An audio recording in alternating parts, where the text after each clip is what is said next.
के बाद वाक़या पेश करने के लिए मैं दावत देती हूँ कुलसुम रियाज को, वो आए और वाक़या पेश करे। अस्सलामुअलैकुम वरहमतुल्लाहि वबरकातहू।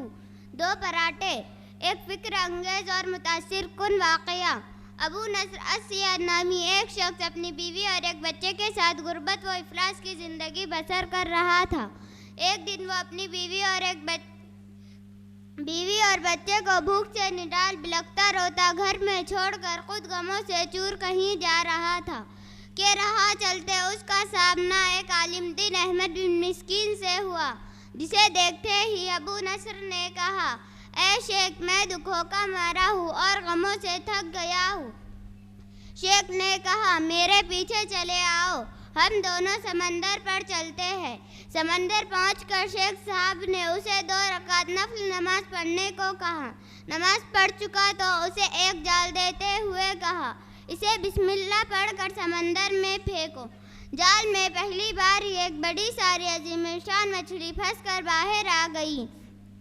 शेख साहब ने कहा, इस मछली को जाकर फरोख्त करो और हासिल होने वाले पैसों से अपने अहले खाना के लिए कुछ खाने पीने के सामान खरीद लेना।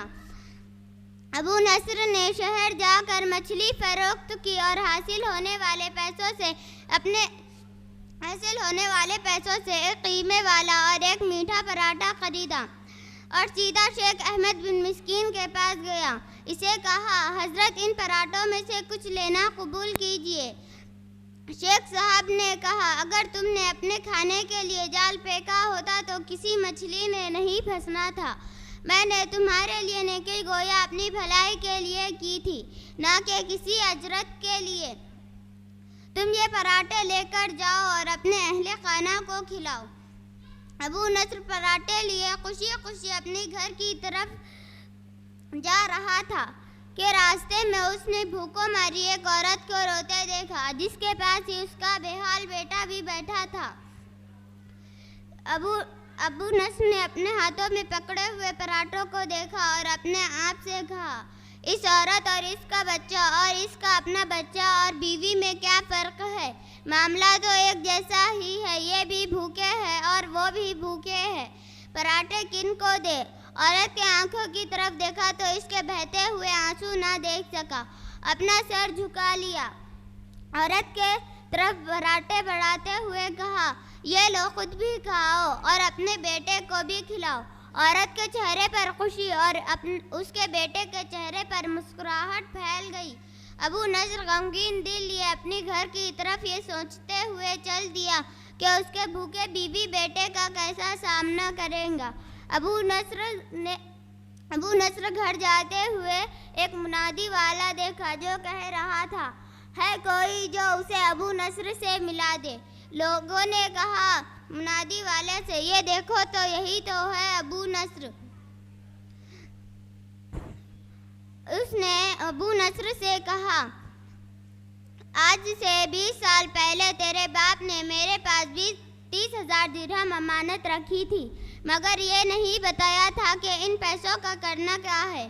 जब से तेरा वालिद फौत हुआ है मैं ढूंढता फिर रहा हूँ कि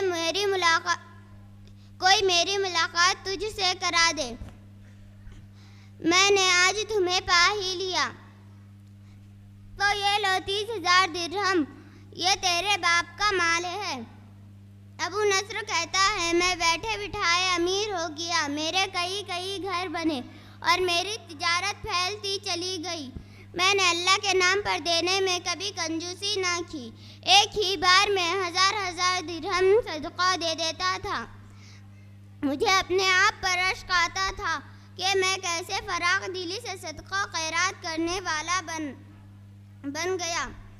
एक बार मैंने ख्वाब देखा कि हिसाब किताब का दिन आ पहुंचा है, मैदान में तराजू नस्ब कर दिया गया है। मुनादी करने वाले ने आवाज़ दी, अबू नस्र को लाया जाए, उसके गुनाह व सवाब तोला जाए। तो कहता है, एक तरफ पल्ले में मेरे नेकियां और दूसरी तरफ मेरे गुनाह रखे गए, तो गुनाहों वाला पल्ला भारी था। मैंने पूछा, आखिर कहाँ गए हैं मेरे सदका जो मैं अल्लाह की राह में देता रहा था। मैंने तोलने वालों ने मेरे सदक़ात को नेकियों वाले पल्ले में रखा। हर हजार दिरहम सदक़ात के नीचे नफ्स की शहवत, मेरी खुदनुमाई की ख्वाहिश और रियाकारी का मुलम्मा चढ़ा हुआ था, जिसने इन सदक़ात को नींद से भी ज़्यादा हल्का बना दिया था। मेरे गुनाहों का पल्ला अभी भी भारी था। मैं रो पड़ा और कहा, हाय रे, मेरी निजात कैसे होगी। मुनादी वाले ने मेरी बात को सुना तो फिर पूछा, कोई बाकी इसका आमल तो ले आओ। मैंने सुना उधर से एक फरिश्ता कह रहा था, हाँ, इसके दिए हुए 2 पराठे अभी तक मैदान में नहीं रखे गए।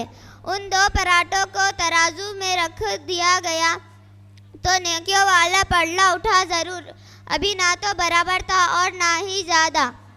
नादी करने वाले ने फिर पूछा, है कुछ इसका और कोई आमाल? फरिश्ते ने जवाब दिया, हाँ, इसके लिए अभी कुछ बाकी है।